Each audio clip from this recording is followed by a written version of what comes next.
Do you have a relationship at all with Isaac's dad? Not. I like it. It's kind of. It's a hard place to be, isn't it? That, I guess. Yeah, formalities. Look, you may never watch this video. I mean, I've had to bite my lip at times in certain scenarios, and particularly around the start of a relationship. But I was conscious of doing. I didn't want it to become this thing about this huge point of conflict with the ex, almost. Yeah. And more so for Isaac's sake, to be honest. And I think it's so important because I think it'd be more damaging for him to witness any sense of conflict where he's never had anything. And to be fair, like, you know, if I see him in the street or he drives past, I'll acknowledge him. I've got no bad words to say about the guy, really. You know, no. I think sometimes in that situation there can be, from experience, a lot of resentment, either from the ex or towards the ex sometimes. And it's not healthy, but I think my fiance Kat, the way she handles it is kind of contributes to that. So it's as healthy as it can be, to be honest. Yeah. I put myself in his position, like, you know, another guy living with the mother of his child, and I treat Isaac as my son in terms of, you know, caring for him and stuff like cooking for him and everything. And it's difficult. It would be difficult for him. I'd find it difficult if I was in his shoes. So you've got to have that level of understanding. 100%. It's one of my biggest fears, I'll be honest. Like, you know, not growing up every day, waking up every day and my little boy being there. That's one. And then two, having somebody else be dad in the time he's not with me. Like, it must be awful.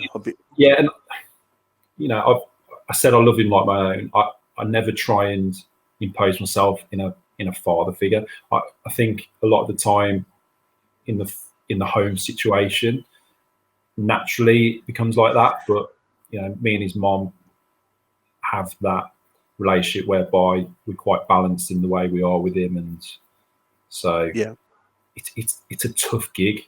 It's probably the toughest job I've had, if that makes sense. I was going to say, was there any nervousness coming into that relationship, knowing that essentially you're going to become an instant family? I wouldn't call it nervousness. No, I do. Careful how I phrase it. I'd always been great with kids. Like, I'd always had good relationships with kids in the family. I've got godchildren of my own. You know, friends of mine had kids, and it's interesting. I hadn't necessarily. I had been, but, you know, walking into the world of a 6-year-old boy, I think at that age, he's such a headstrong kid as well. If he was maybe 3, it's easier for them to absorb you as part of furniture. Whereas he's been great, to be fair. Like, he like the first year was tough because, like, I used to get the silent treatment, and, you know, but then he'd have moments where, you know, I'll go for a walk, can I go on your shoulders, and that kind of thing. So he's slowly opened the door more and more. And it's such a rewarding role. Like, I wouldn't change for the world now. And like I say, I'm blessed that I've got that relationship with him. Yeah. You've got to take things with a pinch. I mean, my experience, you've got to take things with a pinch of salt. You know, you're never going to take over daddy's role. No. But I've got to be there as a father figure to his sister, and hopefully, you know, he sees the good in that. And he's, you know, he's lucky that his dad is involved, because, you know, like I said, there's so many guys that just his dad's super present. Like, they split the time between. It's not like his dad has him every other weekend. You know, the time is split 50-50, which I'm not sure how common that is these days, but it's not. Yeah. So I could say, you know, he's got 2 loving parents in terms of his mom and his dad. Yeah. And they both adore him, and, you know, they have his, you know, best intentions for him. And that's so important, because I think when parents split up, They have to realize that their relationship is no more, but it's all about the child and doing what's best for the Yeah. child. And there's Yeah. so many instances, and I've got friends that are not allowed to see their kids because, you know, maybe the ex didn't like something that he'd said, or doesn't like his new girlfriend, so she's Absolutely. using Yeah. that as a weapon. And there's Absolutely. so many examples of that. Yeah. Absolutely. Yeah. And yeah, it's tough. It's really tough. And I was super conscious of it because, you know, you come into a relationship and you, like, me and Kat, my fiance, have, you know, we share very similar values. So it's not like we're conflicting on a lot of opinions on stuff. But, you know, there's times in my position, you've just got to step away from it and just, you know, let it Yeah. be. And it's their relationship as well, despite it not being romantic anymore, to my knowledge. It's, you know, it's kind of like, no, it's not. But yeah, you've got to respect it that they're still his mom and dad. You know, you get involved as supporting your partner, but you've got to be the voice of reason sometimes. Yeah, and on the opposite side, from your point of view, there's lots of guys that step into your position and that, you know, want to mark their territory and they want to be as awkward and as confrontational with the ex as possible. So the fact that you recognize that sometimes you have to take a step back and just let them do what they do. I think that's good. Yeah, yeah. Don't get me wrong. Like, it's not been many occasions, but, you know, when, you know, we first got together and, you know, the ex finds out and there's a bit of drama and that kind of thing. But like you say, you've got to be prepared to just take yourself off. It's easy to react in certain situations. But yeah, I've had experience of difficult ex scenarios in the past, so I've learned, you know, to just step back and stay away from it. It's like, it's not worth it. Yeah. So how long are you together? So what are you, 2 years together when you become pregnant with your daughter?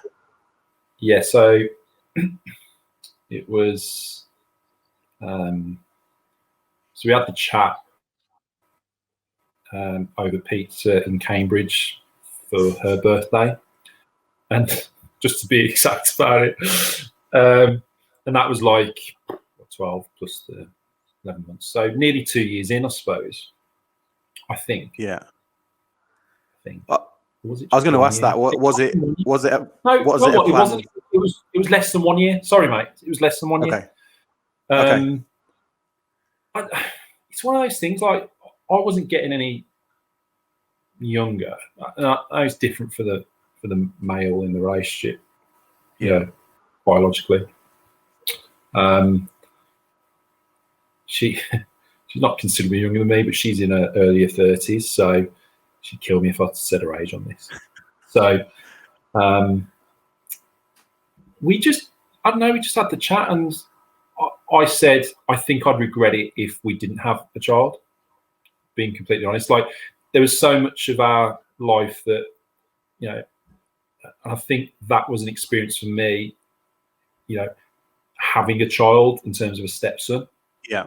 So she talked about, you know, the balance of degree of freedom with the split living arrangements with Isaac. I don't know, it's just one of those things. Like, we're blessed to have, I don't mean to be all corny on this, but we're blessed to have such a good relationship that I had no qualms about it. And then, you know, in the year of coronavirus, we found out in January that she was pregnant. And, you know, I feel hugely blessed knowing other people, friends of mine, who struggle to conceive. And I think it's one of the saddest things out there. And Kat's the same. We've both got friends who struggle. So to find out that it happened so soon, it was quite overwhelming in January. And then you realise, oh Christ, I've got to do this. We need to get a bigger house. No, I'm self-employed. What the hell are we going to do? We got around it in the end, but last year was quite an experience to, like, go through, you know, the pregnancy process. isolated from family and stuff like that. But I wouldn't Yeah. change it for the world. And I think it's just like things happen. It's kind of a domino effect, but all positive domino effects rather than negative. Yeah. And do you Did that answer remember? the- Sorry, man. Yeah, no, you did. Yeah. Do you remember? I won't Do you go into remember? detail, but Do you remember how she told you that you were pregnant? yeah, yeah, I do vividly. So you've got a kid, you've got a child, yeah, Got a little boy, yeah. a little boy, yeah. Okay, so it was around. So I'd started because my work now predominantly has been in like the L&D space and helping train and coaching recruit businesses. And I started this new contract with an organisation in Birmingham, ironically, about 500 yards from where I used to live. So I'd agreed this kind of timetable of delivery. And the first week, I was in Birmingham all week, spending time in the business. And I kind of left that week, and I just thought to myself, it's got like a different glow to her, if that makes sense. Like you just like a different energy around her. And we talked about it, and she said, "Oh, I'll do a test on Friday, or we'll do the test on Friday when you get home." And I was driving back, and I was like, "She's going to be pregnant." Like, and like it's quite, quite an emotional journey back, thinking, "I'm going to be a dad." Do you know what I mean? And there was nothing guaranteed. Anyway, I walked through the door. I'm trying to cry now. Walked through the door, and present for you on the table, and she'd put a little baby grow in a box, and she'd done the test that morning, and it was positive. So yeah, cue a few tears and big hugs and that kind of thing, and that was it. So I'm well enough now.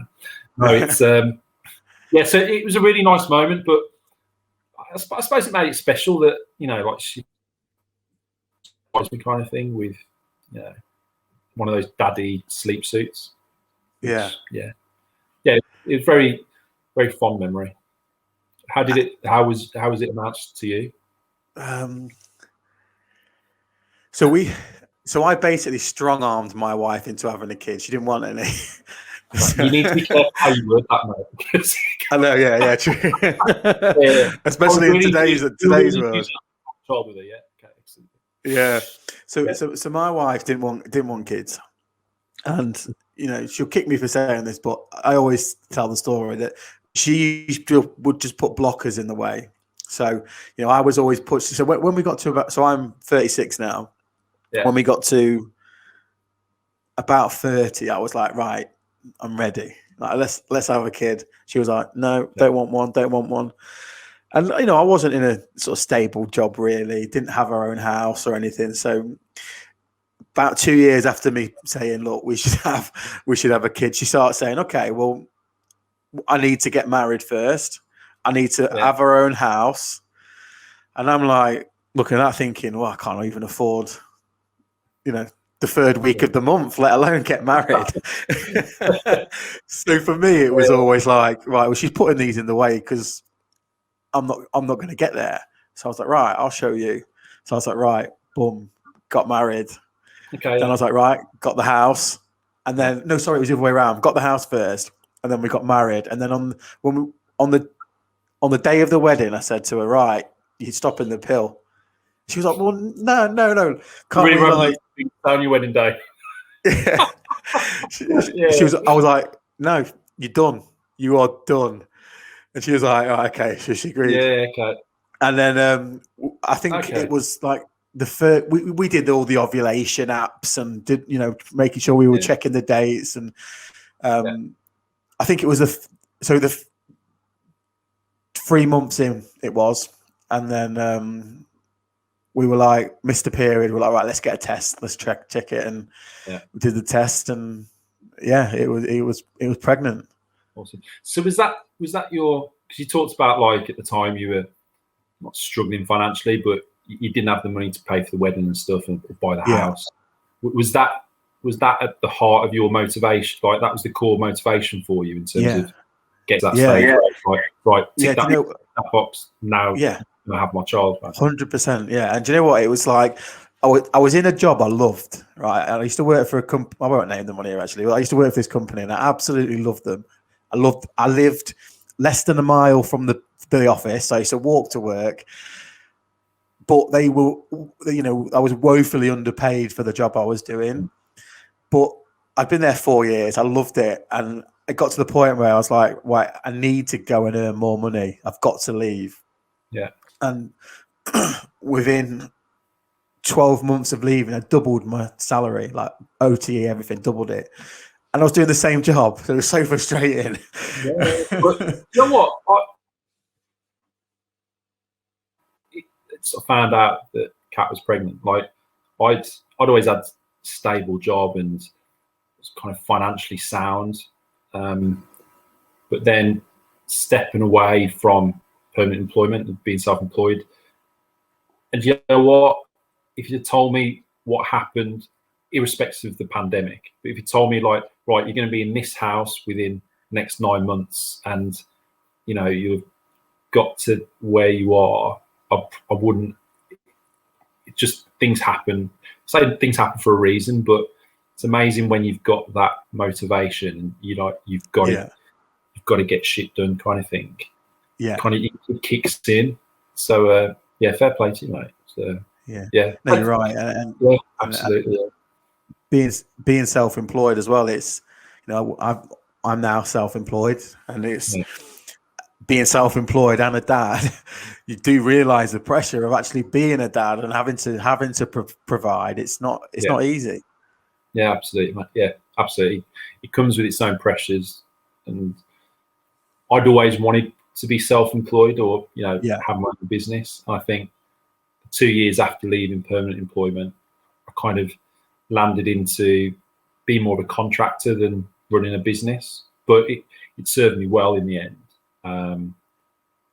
But yeah, it's a big pressure, yeah. But then I think to myself, well, would I want it any other way? Probably not. It brought me a lot of freedom in terms of spending time with Lois. Yeah, and you know, and that's the one thing I've really enjoyed about. So I left my umbrella role in March. The world went to shit, and you know that was bad, mate. That was bad timing, yeah. Yeah, but I, you know, one of the things I was away 2 or 3 nights a week when I was working in the umbrella, or whether I was in Aberdeen, in London, Plymouth, Ipswich. I've got clients in Ipswich, so I was all over the place. And then starting my own business, I'm never away from home. I'm here every night. And actually, do you know what? I noticed a difference in my relationship with my son from being there constantly. Yeah. Than what I was, because, you know, I'd be away 2 or 3 nights, and then when I was home, I'd be knackered, so I might be on the sofa. So you were doing the nights away when with your son in the world, yeah? Okay. Yeah, I was, and it was difficult. And then literally, as soon as I started the business and I was here every night, and the relationship changed, and we became a lot closer. He was all. I mean, I guess parents have this all the time, where there's always one or the other that they're always tend to come to. But it did almost change instantly from actually being there and being present. That relationship definitely grew. I definitely noticed a difference with that. Yeah, I reflect back on kind of my previous job, and the pressures that would have brought in terms of office-based traveling, and I just, again, it sounds a bit corny, but I appreciate every moment now, like not having to leave, you know, get out of bed and just kiss her on the head and go to work at 8 o'clock or 7:30 or whatever. Yeah. You know, I get quality time with her now, and I think that's probably something that I didn't think I'd appreciate as much as I probably do. Yeah. And there'll probably be times in the near future where I'm away from home a little bit in terms of work commitments, but I've been really super grateful of, and I suppose the pandemic has enabled it for a lot of people in terms of working from home. But yeah, I've been blessed in that respect. I'd struggle to go back to a perm job now where my time was out at 7, back in at 6 or 7. Kind of, yeah. I find that really tough. Maybe it's, if you think like generations gone of always just embrace that. Yeah. Um, I was you talking know, to somebody today, and I was saying I think this pandemic has changed work for a lot of people forever. There's a lot of people, and I spoke to a guy, we had a problem with the broadband, and I rang Sky, and I was just chatting to him, and I was saying to him, "Are you guys working from home? Like when do you go back to the office?" And he said that they've been told they can work from home forever. Like, yeah, I think a lot of companies have realised that they can do the same yeah. without Without spending. the office, yeah, absolutely. Yeah, because especially in recruitment, a lot of these offices are vanity projects, aren't they? With people are spending hundreds of thousands kitting out these offices Yeah, with pool tables and dartboards. And do you need yeah, it? yeah. I probably shouldn't comment based on my services to the recruitment industry. I'm going to say no comment on that. I have my. I think in fairness, when it comes to building teams in a recruitment sense, I think Yeah, that sense of team being around each other is important. I mean, we're yeah, not on here to talk about recruitment, but I think jobs like recruitment, this scenario poses the biggest risk to employers, because if a recruiter realizes that, okay, I actually don't need the ping pong between 1 and 1:55 each day, I can do this on my own. I think yeah, it's a huge risk this period to recruitment employers. yeah, So yeah, yeah. No, you're that's enough right. of that And do you know topic. what? Yeah, Yeah, yeah. I was going to say that's exactly what happened with my business partner. He was in recruitment for 15 years, yeah, and was like, "Why am I doing this for someone else? Let's just do it together." yeah, absolutely, mate. Yeah, I mean, I think it's often overlooked that the benefits, and it's not for everyone. I mean, I said before the call started, I'm doing a bit of recruitment now in terms of just some external projects, and it's I do miss the team camaraderie of it, if I'm being honest. Yeah, But I think there's a balance to be achieved. yeah, I think 100%. nowadays it's so much more than your 9 to 5 job, because the accessibility of people after work. It's Yeah. yeah, there'll always be different. Literally, just as I came on here, I had an interview request. So All just right. as I came in, I was like, so I text the candidate saying, "Can you do this day?" He's like, "Yeah, boom." So literally 8 o'clock Friday night, doing Absolutely. Yeah, interview. awesome. Yeah, exactly. Yeah, yeah. It's that's a big debate, I suppose, and one that's no So doubt. going back to the pregnancy, I'm just conscious of time. Sorry, mate. Um, Yeah, yeah, no, no. So you find out January, right? yeah, World goes into lockdown end of March. yeah. 12-week scan. What changes there then? So 12-week scan for us happened like when there was talk of putting more like hand sanitizer in NHS wards and things like that. Okay. So it was kind of like, oh, make sure you wash your hands because this coronavirus, Yeah. And so I remember I was yeah, I was definitely able to attend the 12-week scan, but it was Okay. just on the crest of the Okay. lockdown wave and things like that. So we just about fit in being able to like tell my parents face to face, because they're still in the Midlands. So Yep. managed to do that, and then it's a difficult one. I think if you reflect on it, like I feel for Kat, my fiance, because all like the things around maternity leave that you'd enjoy, for both of us in terms of seeing family, but also like friendship networks that you build during maternity leave. Coffee mornings, breakfast, breakfast Absolutely, clubs with the kids and stuff. And also like Lois's development. I mean, we do our best here, but it's nice for her to go and socialise with the children and stuff like that. And she hasn't had a chance to do that. So, like I say, if you actually reflect on it, kind of think, not great, but it is what it is. Did you find out you were having a girl, or did you wait? We did find out.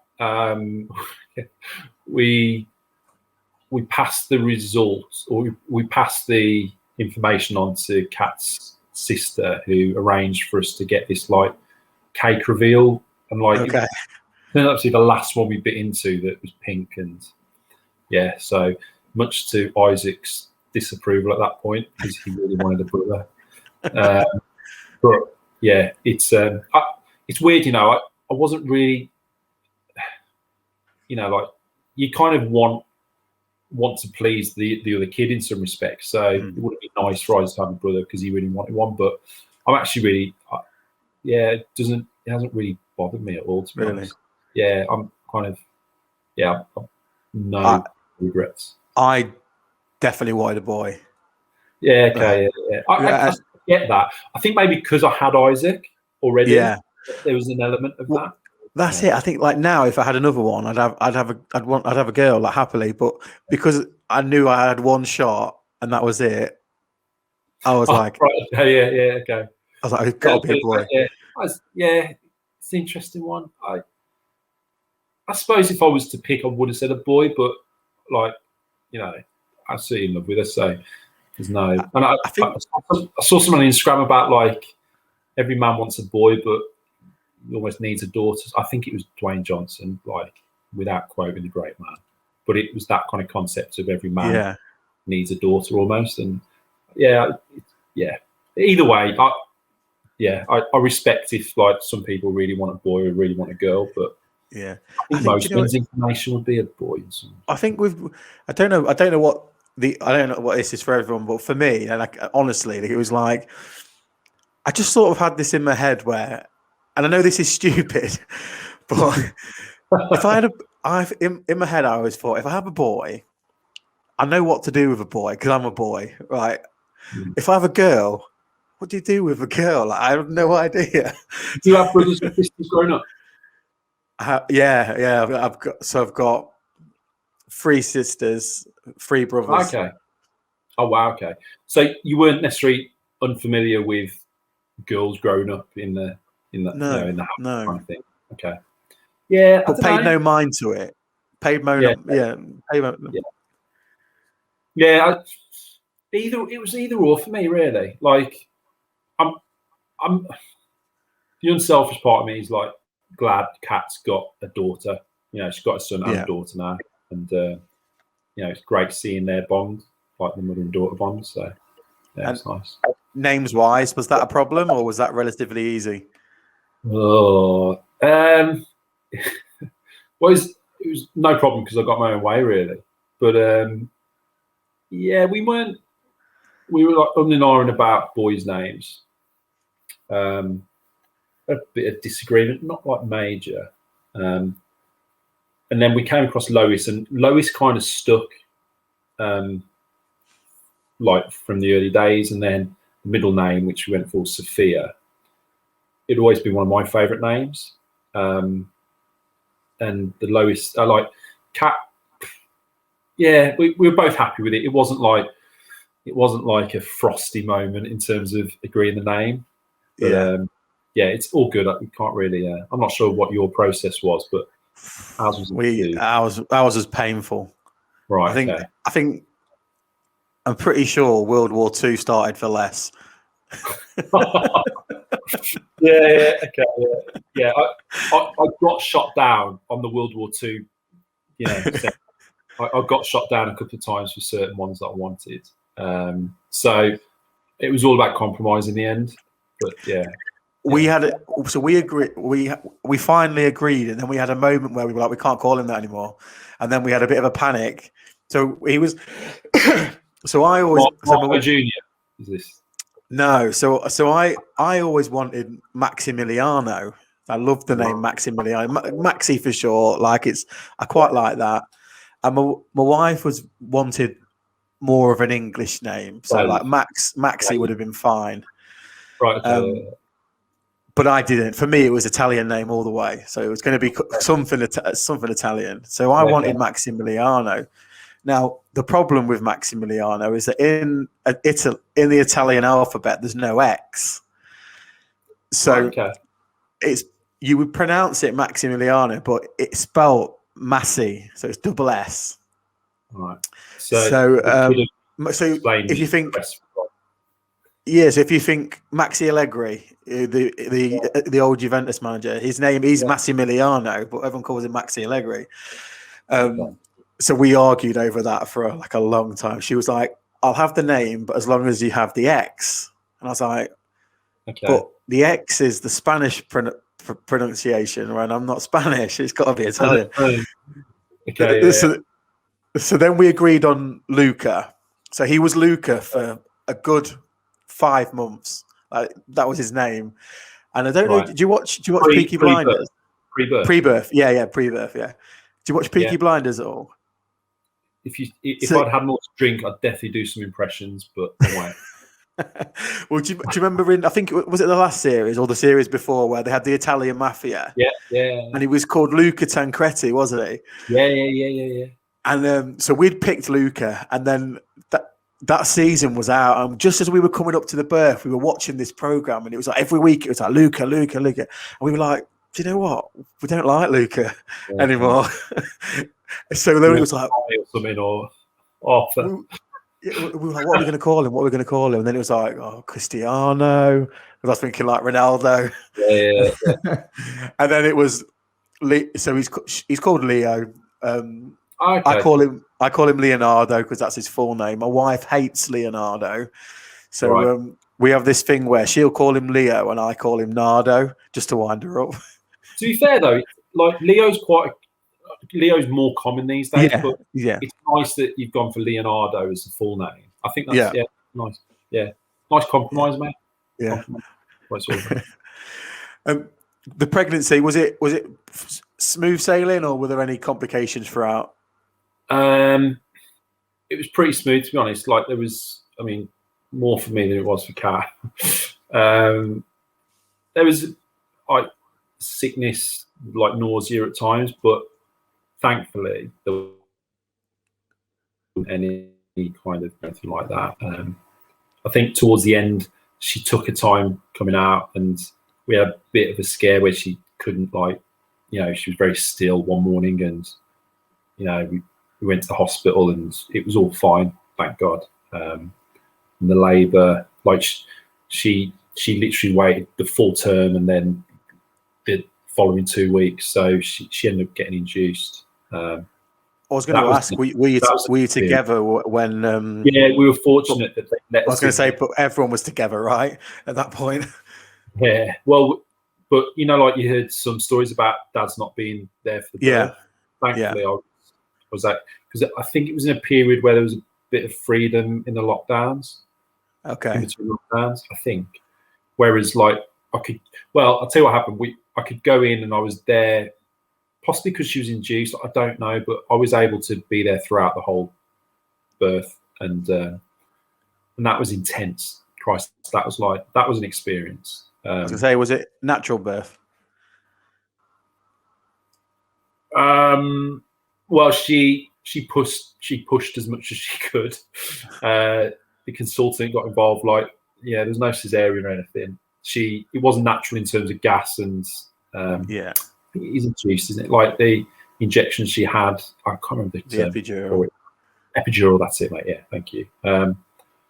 So that was just an intense day, but you kind of like you just go with the flow on it. That was like, it's tough seeing the mother of your child go through what she went through, but it's obviously joyous at the end of it. Yeah. But then afterwards, I wasn't allowed to spend any more than one visitor slot in the hospital. Wow. Which was a little frustrating. Yeah, because that must be one of the, having a baby in this whole COVID era, that must be one of the hardest things. Because I always remember for us when we had Leo, the day after, parents and family all coming to the hospital and being able to share in that. Yeah, I mean, once we got home, my family came down to visit, and we went. There wasn't a massive influx of visitors, just based on the situation at the time. But I think it's been tougher since, if I'm honest. Like, like she's seen my parents like times in total. She hasn't met any of my friendship group. It's, again, when depends how you want to reflect on it. Like, really grateful she's healthy and things like that, but when you look at it from the other side in terms of what she's missed out on, and that's what's tough. But we've tried to just, I'm grateful for the relationship we've got in terms of just rolling with it almost. And I think you've got to do that, because otherwise it can just get you down. Yeah. Yeah. Do you think, did life change much for you after the birth? But again, it's very difficult because everyone's in the house, nobody's really doing too much. You're always there. So I suppose from a relief point of view, from your partner, it's much easier. Yeah. So the company that I was working with at the time, in terms of the training delivery, they gave me a bit of time off in terms of paternity. The paternity 2 weeks, which was great. I was having this conversation. I'm conscious of time as well, but I think it wasn't as big a shock as it is to some people, and I don't know why that was. I think part of it was already kind of playing that parent role to the stepson. Yeah. So, and I think at an older age, when you've been around kids growing up in the family quite closely, it wasn't like I was 20, it wasn't like I was 18 rather than 38, and oh my God, just complete lifestyle change.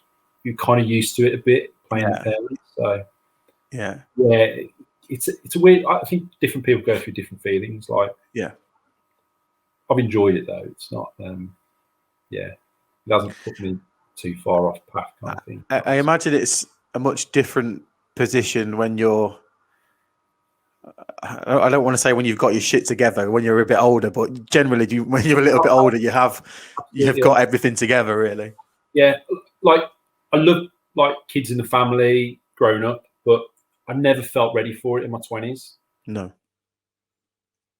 I think moving when I went to Australia, and that kind of naturally matures you in terms of life experience and that kind of thing. And I think there was only at that point I felt, in the right situation, right relationship, I'd be ready for a child. And then waiting another 8 years and going through life experiences again. Yeah, I felt ready in so many respects. It wasn't like against my will. No. And I suppose in wrapping up, would you go again? Do you see any more? I thought you meant to Australia then. Yeah, I probably would, mate. I might have an issue there. So, that's like an ongoing conversation between us. It's I don't want to say too much on this, just in case my mom watches it and gets her hopes up. No, it's weird. Like, we may well. I think for the time being, we just want to settle with Lois. I think we were conscious of the age gap between her and Isaac being quite big. Like, they get on great at the moment, but I think it's nice for them to have a sibling a little closer in age. Yeah. So we've got another year to 18 months before we need to do stuff around the house first, mate. Like, we've put off decorating since the first weekend we moved in. We're like 8 months down the line, and we need to sort stuff. I never understand the parents that are like, let's just knock 2 or 3 out, one after the other. Boom, boom, boom. Let's have them. I just never understood that. Yeah. I'll tell you one thing I'd probably say, just very relatable to this, is being able to spend the time at home and seeing how tough it is for the mother in terms of that commitment. Yeah. And like, hats off to those people who do it on their own. Like, it's a tough gig. Like, I'll help out where I can, but single moms who do it, like, fair play. That's tough. Like, newfound respect for that. I'm just writing a blog about that at the moment, about single mums, and my mum was a single mum for most of my life. There was 4. She rose. Is that the right word? Yeah, 4 of us raised. That's it. Yeah. She raised 4 of us on her own, pretty much. Wow. And, hats off. Mate. I don't know how. Oh, like, much respect. Like you just the little things as well, like giving them a bath and holding them whilst your partner goes to the bathroom, stuff like that. It's just or just having a little bit of time to switch off. How do you do that? Yeah, absolutely. Yeah. It's I mean, fair play to your mum, mate, for raising 4 kids on her own. Like superwoman. Yeah. Fair play. Listen, Richard, it's been brilliant talking to you. Apologies, it's gone slightly over, but good catching up. Thanks for coming on, the baby's mate. asleep. Lois is asleep, so got a moment's rest. That's cool, mate. Look, I'm really grateful for the invite as well. It's been really good to chat, and fair play for doing what you're doing, mate. I appreciate it. Awesome. Right, Marco. Good speaking to you. Yeah, lovely to speak to you, mate. All the best. Cheers, mate.